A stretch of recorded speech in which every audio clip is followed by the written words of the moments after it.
gloria y tragedia de Ron Kovic. En días recientes he visto de nuevo la película de Nacido el 4 de julio de Oliver Stone y protagonizada por un muy joven Tom Cruise. La película de 1989 narra la vida de Ron Kovic, una de las criaturas más desafortunadas que puedan existir sobre la faz de la Tierra. Kovic proviene de una familia que profesaba un profundo respeto al sistema y a los valores estadounidenses.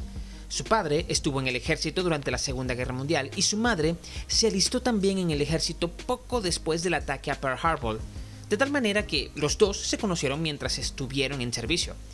Al regresar de la guerra se casaron y Ron, su primogénito, nació en 1946.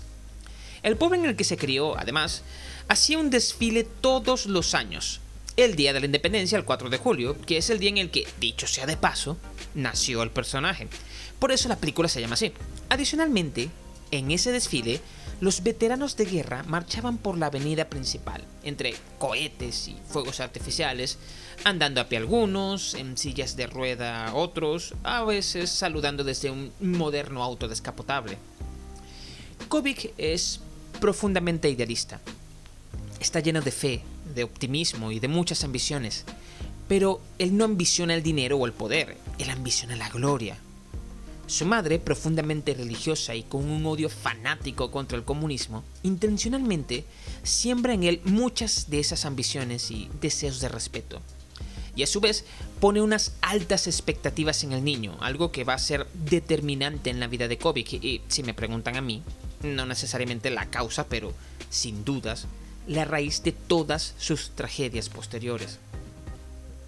Lleno de fervor, con el deseo de impresionar a sus amigos y a las chicas de la ciudad, de honrar a sus padres y de seguir las palabras del presidente Kennedy, no preguntes qué puede hacer tu país por ti. Pregunta qué puedes hacer tú por tu país. Se enlista en la Marina en 1965 y poco después, en 1966, es enviado directo a Vietnam.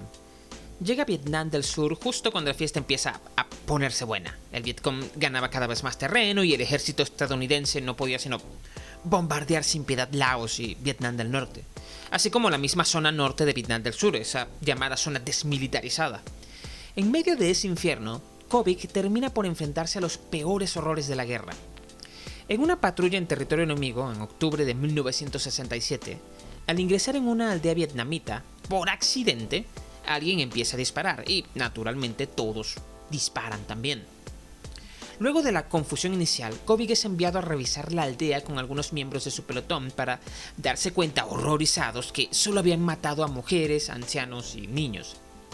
Ante el inminente peligro de ser rodeados por los guerrilleros del Vietcong, sus superiores ordenan la retirada y Kovic y sus hombres salen de la aldea, dejando dentro de la choza a su único sobreviviente, un bebé de unos pocos meses de nacido que lloraba entre los brazos del cadáver de su madre.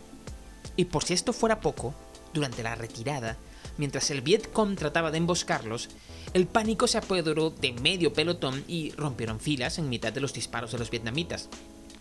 Confundidos y desesperados, los marines dispararon a todos lados y antes de saber lo que ocurría, Kovic terminó disparándole a Wilson, un novato recién llegado a su escuadrón y del que él estaba a cargo, y apenas vio lo sucedido corrió a él para socorrerlo, pero ya era tarde. Con su fusil había destrozado a balazos el pecho y el cuello del recluta de 19 años que apenas tenía unas semanas de haber llegado a Vietnam. Había muerto casi de forma instantánea. Desesperado, confundido y lleno de profunda culpa y dolor por todo lo que había pasado y hecho, la masacre de civiles inocentes, el bebé que abandonaron a su suerte en una aldea que iba a ser posiblemente bombardeada e incendiada, y luego el asesinato de su propio compañero, del que se supone que él debía cuidar, le confiesa todos estos hechos a sus superiores, que simplemente le dicen que realmente no hizo nada malo, y que no saben nada de lo de los civiles, que él seguramente no mató a su compañero, sino que fue el Vietcong, y que además ellos estaban seguros que eso no fue lo que pasó, que olvidara todo eso y siguiera adelante. Pero unos meses después, el destino le ofreció la oportunidad de pagar por sus crímenes y de que llegara el castigo que había esperado y a la vez temido. El 20 de enero de 1968, durante otra patrulla de reconocimiento, son emboscados de nuevo. Kovic era una vez más el líder del escuadrón. Se trataba ya para ese momento de un experimentado combatiente que tiene 3 años de experiencia en combates en Vietnam.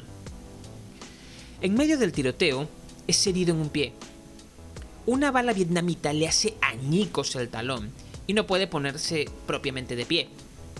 Pudo haberse quedado en el suelo, y esto es fundamental, pero no. Él era el líder, el enemigo eran los socios comunistas, no podía dejarlos ganar. Y él debía ser el portador de ese sacrificio, así que se incorpora de nuevo y se apoya en su rodilla mientras dispara hacia donde parece que está el enemigo. Y es allí donde recibe la segunda ráfaga de disparos que le hieren el hombro y sufre además la lesión en la médula espinal que le dejará parapléjico para el resto de su vida. Es rescatado por un compañero marín que poco después es herido también y muere en el mismo hospital de campaña. Sin embargo, la historia no termina aquí. Al contrario, es aquí donde el viaje de Kovic apenas comienza. Recluido en el hospital para veteranos, le toca enfrentar la realidad de su mutilación, de la pérdida de sus piernas. No puede ni siquiera realizar para sí mismo los cuidados más básicos y las necesidades más elementales como defecar o orinar. Debe serlas asistido en todo momento por los enfermeros, que realmente no se dan abasto entre tantos pacientes, mientras el excremento y la suciedad se iban acumulando en las basinicas cada día. Durante casi 2 años vivirá en ese infierno hasta que en 1969 puede finalmente regresar a su casa, un pequeño pueblo en Long Island. Asiste a un desfile del 4 de julio, pero esta vez es él, el veterano de guerra, que es paseado en un auto descapotable por la avenida principal, mientras que en esta ocasión unos hippies y manifestantes pacifistas tratan de interrumpir. El sonido de los fuegos artificiales, por cierto, solo le estresa, recordándole el sonar de los disparos y la artillería en el frente. Kovic no puede entenderlo. ¿Por qué se oponen a la guerra? Incluso su propio hermano, un adolescente, es un supuesto pacifista que se opone a la guerra. El niño trata a su hermano mayor con mucho respeto, por cierto, y a la vez con profunda compasión, pues al ver a su hermano parapléjico, mutilado, se siente golpeado por los horrores de esa guerra. Y a medida que pasa el tiempo, se da cuenta que hay un abismo insalvable entre él, Kovic, y los demás miembros de la sociedad. Él simplemente no podía dejar Vietnam atrás. A donde quiera que iba le acompañaban los recuerdos y los momentos difíciles del frente. Asiste a bares y reuniones, a entrevistas de trabajo, pero no logra integrarse con los demás. Apenas si menciona que viene de Vietnam, siente como la mirada de los demás cambia, hasta que poco a poco asimila la verdad. Su vida nunca volverá a ser lo que era. Siente que ni siquiera las mujeres le quieren y llega un día ebrio de madrugada a su casa, a la que es traído por unos amigos, también veteranos de la guerra, luego de tratar de pasar en vano una noche de fiesta. Su madre le increpa que si va a volver ebrio y alcoholizado, entonces no puede quedarse en esa casa. La respuesta toma a Kovic por sorpresa. Después de todo lo que él ha tenido que pasar, la gran preocupación de su madre es que los vecinos piensen que él es un borracho. Estalla una gran discusión en la familia entonces y Kovic finalmente suelta todo lo que había estado guardando y no podía ya contener más. Que él no era ningún héroe, que solo había matado mujeres y niños en Vietnam, que no había sido más que un asesino que abandonó a un bebé, que mató a más bebés, que había asesinado a su propio compañero y que esa guerra contra el comunismo era una gran mentira, que Estados Unidos estaba perdiendo e iban a perder. Su madre y su padre, desesperados y fuera de sí, le dicen que eso es una mentira, que él no mató a ningún bebé, que dejara de beber.